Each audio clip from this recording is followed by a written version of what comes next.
अस्सलामुअलैकुम नाज़रीन, आप देख रहे हैं पीके न्यूज़ HD। आइए डालते हैं आज की खबरों पर नजर।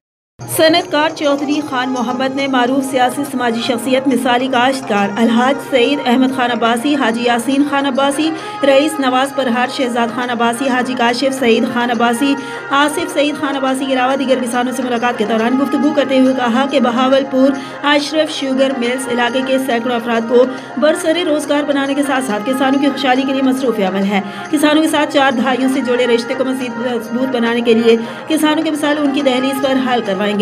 दरियासना चौधरी खान मोहम्मद ने पीपल्स पार्टी के बुजुर्ग रहनुमा जिले सीनियर नायब सदर बहावलपुर मलिक मुमताज हुसैन कम्बोह से उनके घर में मुलाकात करते हुए उनकी अयादत की, जहां पर मौलाना कारी मोहम्मद इकबाल सईद ने दुआ कराई। इस मौके पर Syed Mazhar Hussain Bukhari advocate, councillor Kashif Mumtaz, Malik Rashid Mumtaz advocate, मिसाली काश्तकार मलिक जफर इकबाल कम्बोह, मलिक अल्लाह नवाज, मलिक अल्लाबख्श खरवाला, यासिर नाइज, मुबशर हसन सैयद व दीगर भी मौजूद थे। अब तक के लिए इतना ही। मज़ीद अपडेट्स और खबरों के लिए देखते रहें पीके न्यूज़ HD।